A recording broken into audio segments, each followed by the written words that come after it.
So if a person want to become an anchor, so what should he do? मतलब एक step by step उसको क्या क्या करना चाहिए कि ये होगा फिर ये होगा फिर ये होगा? आप ऐसा कुछ बता सकते हैं structure? See, again, a detailed layout to become an anchor. If you choose from a perspective कि career कैसे shape करना है, तो then you have to do your mass com Okay. करके ही again then you go into journalism वाला line. Journalism में you choose this anchoring वाला, you can pursue your anchoring उसमें. So professionally तो you can go इस route से, but my route has to not been professionally because I told you I did BCA.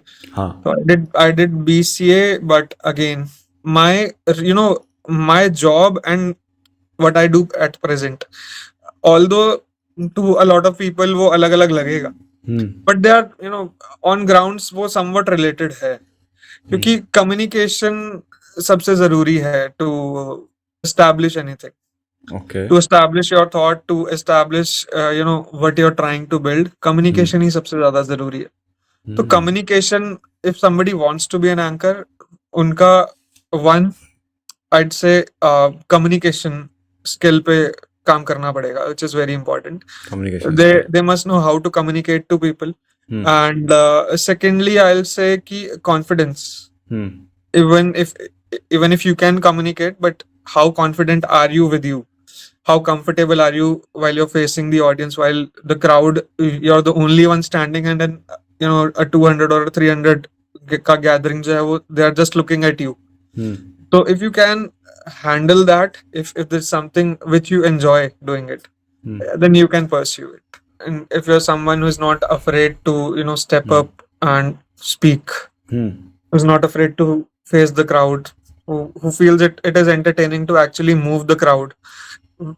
होता क्या है ना स्टेज पे, when you are in the center of the stage, जब आप स्टेज होस्ट कर रहे होते हो, so what happens is जब आपने 5-10 मिनट में वो ग्रिप कर लिया ना, now you can actually make people do what you want to do. So imagine the feeling of 300 people doing what you are doing. So वो फीलिंग एक मतलब वो एक हाई अलग है. सीधी भाषा में वो हाई अलग है. मतलब वो स्टेज का एक हाई अलग है कि वो एक्सप्रेशन, मतलब वो वर्ड्स में कैसे बोले वो मुश्किल है, बट वो फीलिंग एक बड़ी अच्छी फीलिंग है कि you are able to control such a huge amount of people who are just willing to do what you are telling them to do. तो वो मतलब ऐसा लगता है कि how is it even possible, but people do. तो वो बहुत एक अमेजिंग सी फीलिंग है, उसमें बहुत अच्छा लगता है. अगर किसी को अपना कम्युनिकेशन इंप्रूव करना है, जैसे मैं इस फील्ड में आ रखा हूँ, मेरा पॉडकास्टिंग, मैं इसको ग्रो करना चाह रहा हूँ. I know how to communicate, but एक वो होता है, हेजिडेंट होता हूँ मैं. स्टार्टिंग में हो गया या एंडिंग में हो गया, कहीं पर पॉइंट्स आते हैं जहाँ ऑकवर्ड हो जाते हैं या हेजिडेंट हो जाते हैं. तो इसको कैसे मैं पार कर सकता हूँ? क्योंकि आप इतने टाइम से एंकरिंग कर रहे हैं, आपने अपने एक पोस्ट में बोला था आप 7 ईयर से स्टेज परफॉर्मेंस दे रहे हैं अपनी. तो इसको मैं कैसे पर्सनली इस चीज़ को पार कर सकता हूँ? 3 things whenever you're about to start, and this is with the biggest of the people. See, if someone tells you कि they don't get butterflies, they're lying to you. हर किसी को लगता है शुरू में. Even the biggest of the person, see, nerves अच्छी चीज है एक्चुअली. पता है, अगर आपको किसी भी चीज से पहले you're a little nervous about it, बहुत सिंपल सा एग्जांपल है कि जब एग्जाम देते थे, एग्जाम से पहले हमेशा नर्वस होते थे, राइट? तो एग्जाम में वो नर्व्स को ओवरकम ना करने दिया जाए, you are like in the moment कि हाँ तुम्हें पता है तुमने किया and you can do it. So you just breathe in and breathe out. So that is something that replicates to the stage. एक ये, एंड दूसरा ये कि जब आपने सोच लिया है कि कुछ करना है, तो in your mind don't think about it too much. If you imagine a scenario 10 बार 20 बार ना, you are going to ruin it. अगर हम ओवर थिंक कर जाएंगे सिचुएशन को तो खराब कर लेंगे. बस शुरू करने से पहले take a deep breath. What I always do, take a deep breath, एक सांस लिया and then just start with it. जब वो 1 या 1.5 मिनट निकल जाएगा ना, your nerves will be completely settled and उसके बाद you will kill it from there. तो मेरा यही प्रोसेस है. ऐसा नहीं है कि दैट आई डोंट फील, मेरे को कि नर्व्स नहीं आते. Nerves, I get nerves, I get nervous sometimes. होता है कि यार it's a big stage for me. Obviously you when you work, you going to get उससे भी बड़ा या उससे भी बड़ा। हाँ तो बहुत सारी चीजें ऐसी आती हैं जो पहली बार है, तो you get a little hesitant, nervous होता है, हर कोई होता है। इट्स नॉट लाइक कि मैं नहीं होता या कोई और नहीं होता, सारे होते हैं। Everyone is human after all. तो just breathe in, don't let the nerves take over, calmly शुरू करो, just be in the moment. मतलब जो आपको बोलना है, मे बी पहली लाइन या दूसरी लाइन, उतना याद रखो, उतना चाहे रट्टा भी मार लो, हाँ ठीक है। जब वो उतना सा सेगमेंट निकल जाएगा ना, उसके बाद आपका सारा, व्हेन यू स्टार्ट गुड ना, व्हेन यू स्टार्ट गुड, तो हाफ द जॉब तो हो गया। क्योंकि अब आपकी नर्व सेटल है, अब आपको लोगों से कुछ ऐसा प्रॉब्लम नहीं लग रहा है जो हाँ जो क्राउड आपको फेस कर रहा है। हाँ। तो बस यही सबसे इम्पोर्टेंट, बस यही है। पता है क्या कहते हैं, इससे पहले 1-2 एपिसोड पहले हमारे उसमें एक वो आए थे कॉमिक, शंकर नाम है उनका, वो जमशेदपुर के हैं। तो उनसे भी मैंने यही पूछा था, क्योंकि वो भी ऐसे स्टेज वाले शो पे हैं, तो मैंने उनसे भी यही पूछा था कि यार भाई एक बात बताओ कि मैं कॉन्फिडेंट और ये नर्वसनेस से कैसे बढ़ूँ, क्योंकि मेरे को होता है किसी भी पॉडकास्ट की स्टार्टिंग हो गया या कहीं कहीं पर होता है कि मैं नर्वस हो जाता हूँ या कुछ होता है, अजीब सा हो जाता है।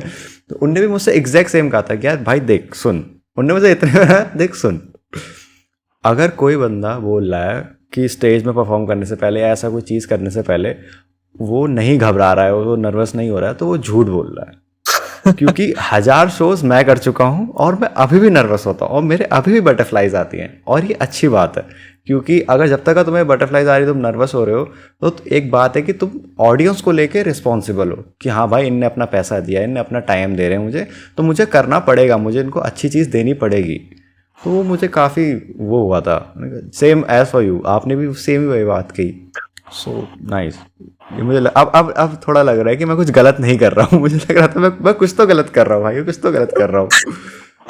नहीं यार, इट्स वेरी, बहुत ह्यूमन है ना ये, बहुत ह्यूमन है। नर्व्स बहुत ह्यूमन है और हर किसी के साथ है। तो कितना ये भी कोई बड़ा इंसान हो, कितना भी कोई बड़ा आदमी हो, नर्व्स सबके साथ है। Everyone gets nervous. वो पता, वो it's just some people let nerves take over, है ना। फिर वो शिवर कर रहे होते हैं उस मोमेंट हाँ में, या उनको they can't process and they can't think. Hmm you have the power, believe me, you have the power to control. वो हो जाएगा।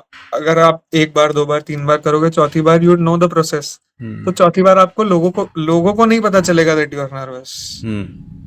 And if to people you sound confident, if to हाँ पीपल यू लुक लाइक कि भैया बहुत बढ़िया है, हाँ हो गया। आप अंदर नर्वस थे और उनको नहीं पता चला, तो यू क्रैक द कोड। हाँ। मुझे पता है अभी मेरे जो मैं आपके साथ कर रहा हूँ, ये शायद मेरा 20th एपिसोड है। तो मेरे को अब मुझे थोड़ा थोड़ा रियलाइज़ हो रहा है कि ये बंद तो शायद पता नहीं होगा नहीं होगा, ये ख़त्म नर्वस होना मुझे नहीं पता है कि ये होगा नहीं होगा। बट हाँ, डे 1 जो मेरा पहला एपिसोड था और कंपेरेटिवली डे 20 जो मैं आपके साथ कर रहा हूँ, कम हुआ है थोड़ा, वो कम हुआ है। और इसमें ऐसा कह सकते हो कि रैप के साथ कम हुआ है, और अब तुम्हें वो उस नर्वसनेस की आदत हो गई है कि तुम उससे कोप अप कर सकते हो या तुम उसको कभी भी ऑफ कर सकते हो। ऐसा वाला ट्रिगर अब मेरे हाथ में है, पर आता है। आता है, हाँ। वो आता रहेगा। वो आता रहेगा, वो इंसान है, आता रहेगा। Thanks for watching this clip. और अगर आपको ये क्लिप पसंद आई है तो ये पॉडकास्ट ज़रूर पसंद आएगा, जो कि यहाँ पर है, क्योंकि ये क्लिप इसी पॉडकास्ट का एक पार्ट है और वो पॉडकास्ट काफ़ी इंटरेस्टिंग है। सो गो चेक इट आउट। और लास्ट में ये बोलूँगा कि थैंक्स फॉर वॉचिंग।